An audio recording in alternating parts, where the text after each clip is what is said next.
Bem-vindos ao canal Sejam Santos, onde vamos explorar a vida e as obras dos santos mais inspiradores da história da Igreja Católica.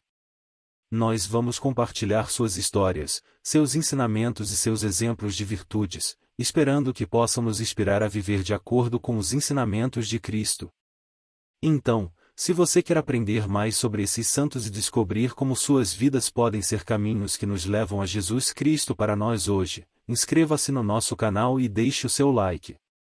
Inscreva-se hoje mesmo, divulgue nosso canal a seus amigos e comunidades e nos ajude o nosso canal para que possamos alcançar mais pessoas na divulgação a conhecer mais a vida dos santos. Onde a santidade é uma jornada diária. Faça parte dessa comunidade de busca pela santidade.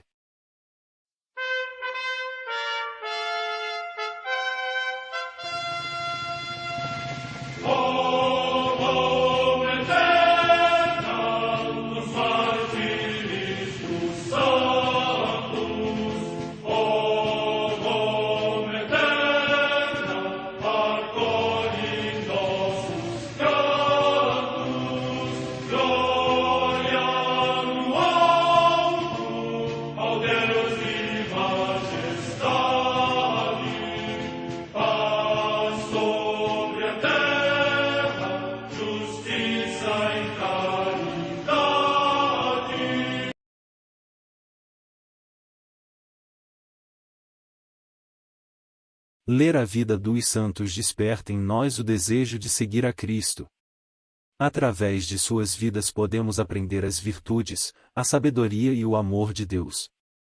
Cada santo nos oferece um modelo de vida a ser imitado, como diz São Paulo na carta aos Hebreus, capítulo 12, versículo 1. Estamos rodeados por uma nuvem de testemunhas. A Igreja foi fundada por nosso Senhor Jesus Cristo não apenas como uma instituição, mas uma autêntica família.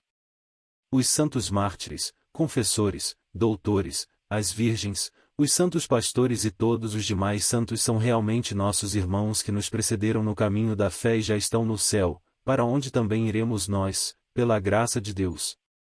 Portanto, sede santos, assim como vosso Pai Celeste é santo. Mateus capítulo 5, versículo 48. Hoje, dia 25 de maio, celebra a Igreja a vida desse grande santo, São Gregório VII, Papa. A Santa Madre Igreja celebra também nesse dia os santos São Beda Venerável, presbítero e doutor da Igreja, que passou toda a sua vida como servo de Cristo, desde os 8 anos de idade, no mosteiro de Jarrow, na Nortúmbria, região da Inglaterra, fervorosamente dedicado à meditação e explicação da Sagrada Escritura. Além da observância da disciplina monástica e o exercício cotidiano do canto na Igreja, as suas delícias foram sempre aprender, ensinar e escrever. Morte no ano 735.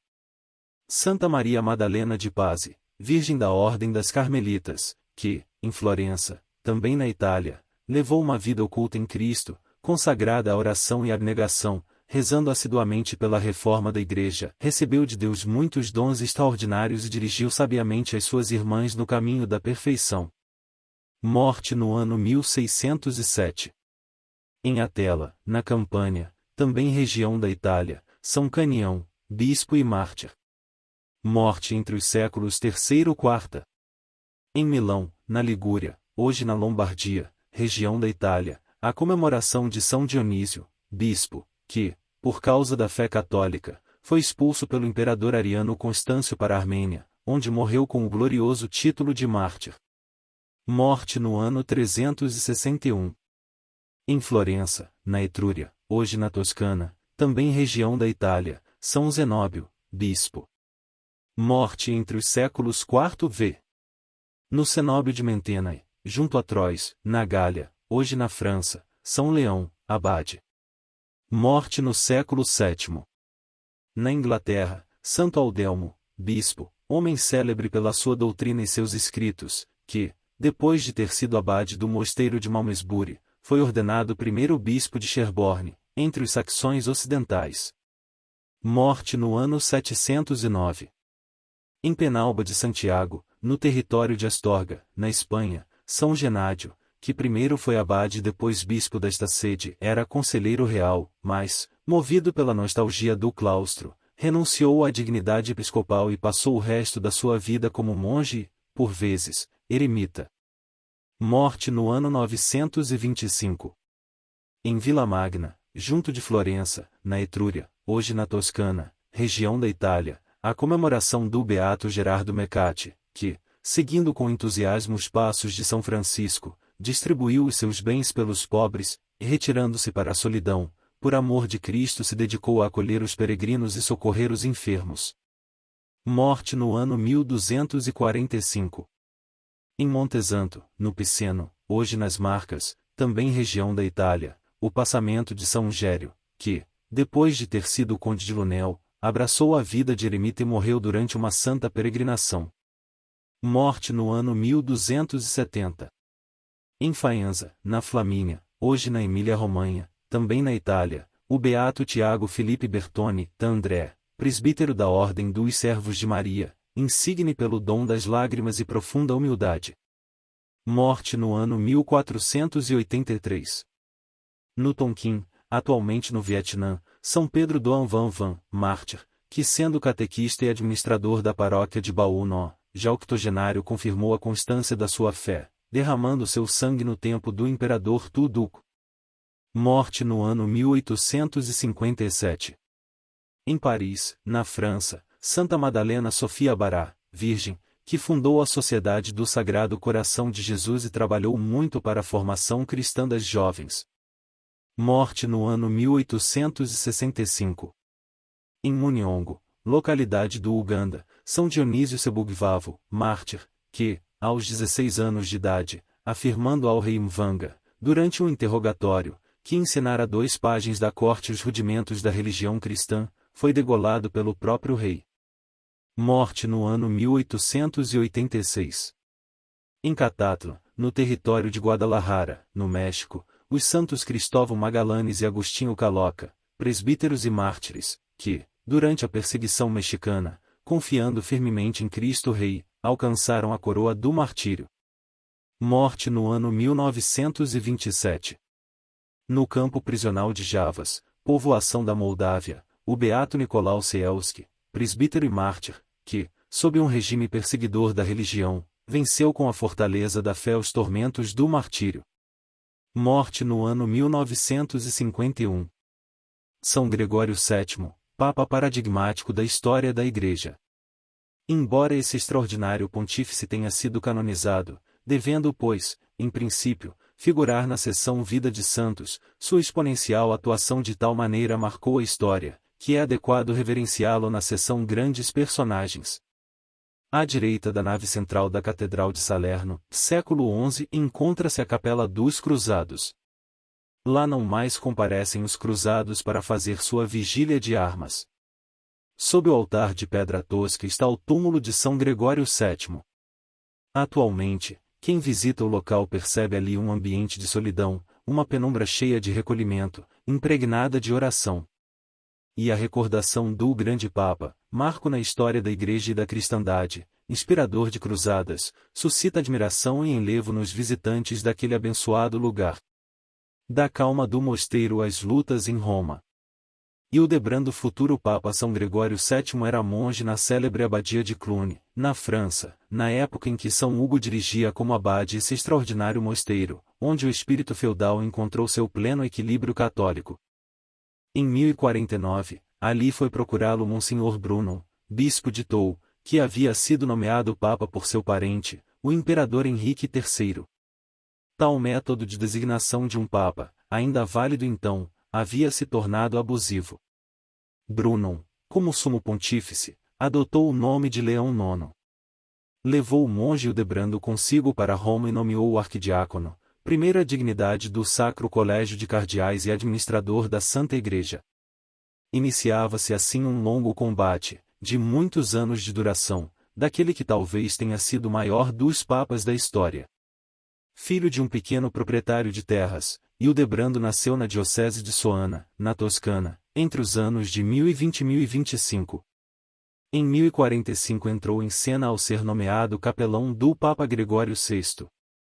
O estado de decadência em que se encontrava a Igreja o fazia sofrer, ao mesmo tempo que aumentava sua disposição e seu ânimo para uma autêntica luta. A esse propósito, assim escreveu o abade São Hugo de Cluny: gostaria de vos tornar compreensivas as tribulações que me acometem e os cuidados incessantes que me afligem cada vez mais.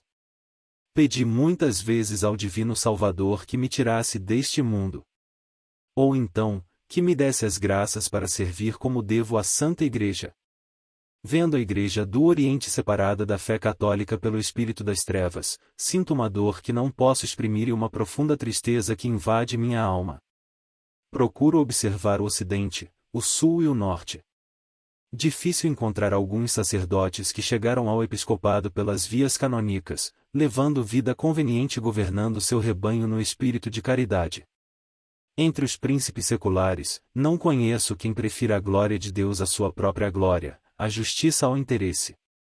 Romanos, lombardos e normandos, entre os quais vivo, são piores do que os judeus e pagãos. Se não tivesse esperanças em melhores tempos e em ser útil à Igreja, não me conservaria mais tempo em Roma, onde estou, Deus o sabe, como preso há 20 anos, entre uma dor que se renova cotidianamente e uma esperança muito longínqua. Acometido por 1000 tempestades, minha vida é uma agonia continuada. Contra investidura em cargos eclesiásticos. Um dos maiores perigos que naquele tempo a Igreja teve que enfrentar foi a chamada luta das investiduras. Na instituição feudal, a investidura consistia numa cerimônia durante a qual o senhor concedia simbolicamente o feudo ao vassalo. Neste ato, entregava-lhe um objeto simbólico, um punhado de terra do feudo e um ramo.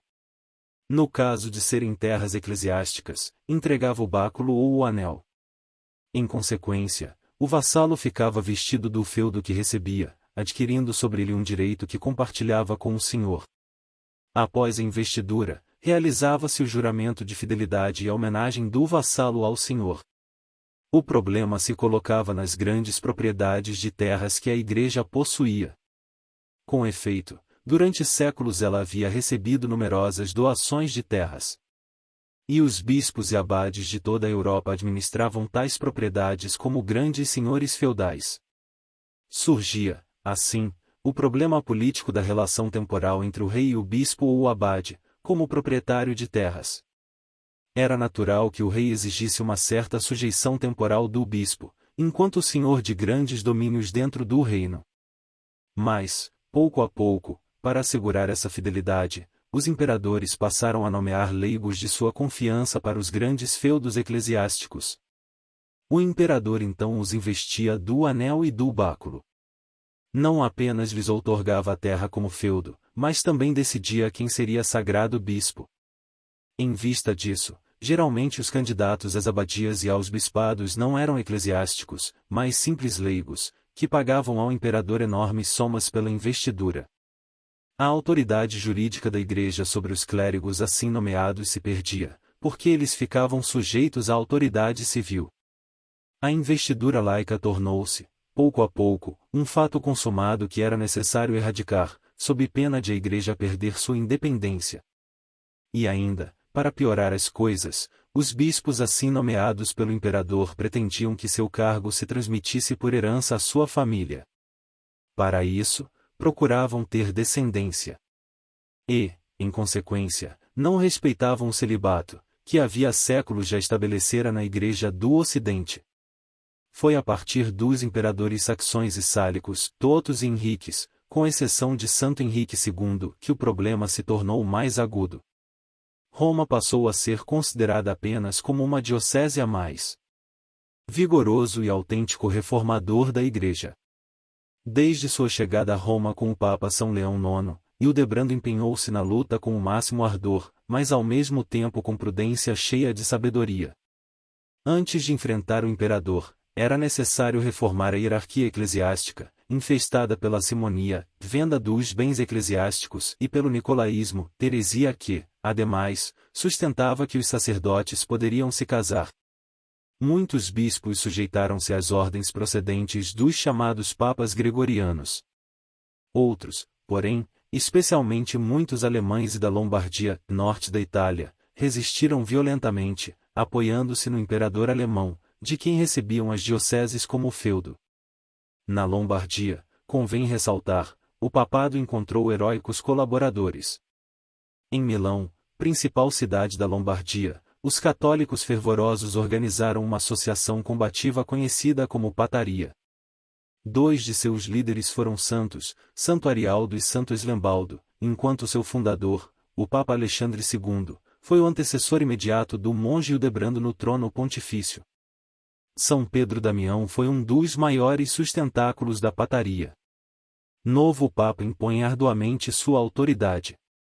Os momentos auges do enfrentamento do papado contra os abusos paganizantes do Império coincidem com a ascensão de Hildebrando ao trono pontifício, em 1073.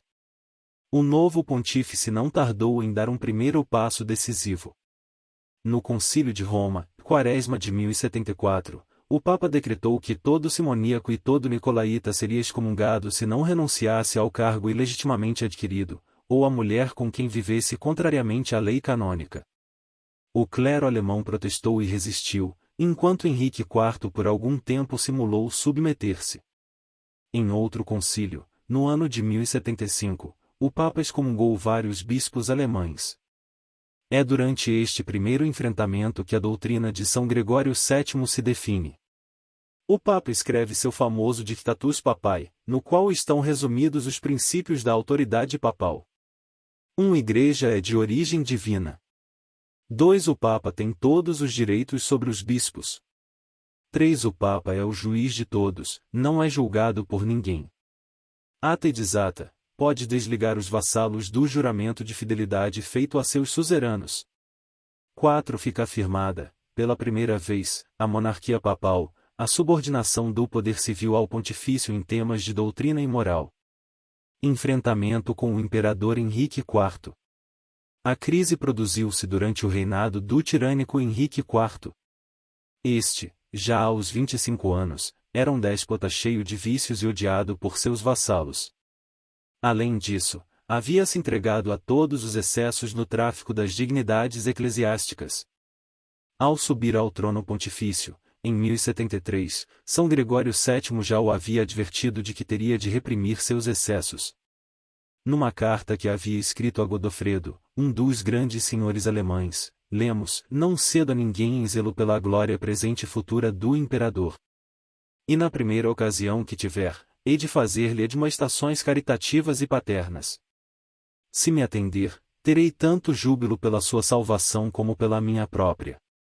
Se pagar com ódio o interesse que tenho por ele, Deus me livre da ameaça que ele faz dizendo: e maldito seja o homem que se recusa a banhar a espada em sangue. Henrique IV toma inteiramente partido dos bispos excomungados. Organiza um atentado contra São Gregório VII, nomeia um antipapa e, no conciliábulo de Worms, pretende destituir o Papa.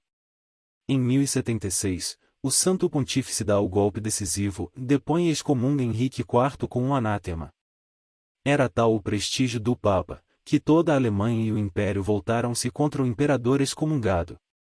Este vê-se forçado a pedir perdão. Segue-se então a famosa cena do Castelo de Canossa, onde São Gregório VII, refugiado nos domínios da Condessa Matilde, obriga o péssimo imperador a esperar 3 dias e 3 noites sob a neve, para ser recebido e lhe pedir perdão.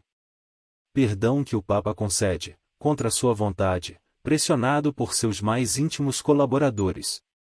Pois bem, apenas voltou ao poder, Henrique IV recomeçou a trair o sumo pontífice e a combatê-lo. O Papa excomunga e depõe Henrique IV pela segunda vez em 1080. Mas, então, o imperador consegue manter-se no poder e se coloca contra Roma, nomeando um antipapa. São Gregório VII refugia-se no castelo de Santo Ângelo, em Roma. Amei a justiça e odiei a iniquidade. Os normandos acodem a Roma para socorrer o Papa. Mas é um auxílio interesseiro, pois eles querem apoderar-se do sumo pontífice para antepô-lo ao imperador. E comportam-se em Roma como invasores bárbaros. São Gregório VII retira-se com eles para Salermo, a fim de evitar piores males para a capital da cristandade. Naquela cidade é mantido mais ou menos prisioneiro pelos normandos. Afligido por aquela aparente derrota, após uma luta de toda a sua vida, o Papa morre em 25 de maio de 1086, exclamando: "E amei a justiça e odiei a iniquidade, por isso morro no exílio." Estas palavras sublimes recordam-nos aquelas outras, divinas: "E meu Deus, por que me abandonaste?" Talvez se possam aproximar ambas as expressões, porque é na aparente derrota de uma causa que se produzem as maiores vitórias. Com efeito, menos de 30 anos depois, na Concordata de Worms, em 1122, os senhores feudais leigos e religiosos impõem ao imperador Henrique V, filho de Henrique IV, o abandono das investiduras do Anel e do Báculo, e também aceitar a liberdade das eleições canônicas. Em 1095, o beato Urbano II, Papa Gregoriano ardoroso defensor das reformas propugnadas por seu grande antecessor, convoca a Primeira Cruzada. Por fim, devemos recordar que Inocêncio III, no século XIII, que explicita a teoria das duas espadas, da espiritual e a temporal, continuador da obra de São Gregório VII, é considerado o Papa que levou o poder e a glória da Igreja ao seu ápice. São Gregório VII, rogai por nós.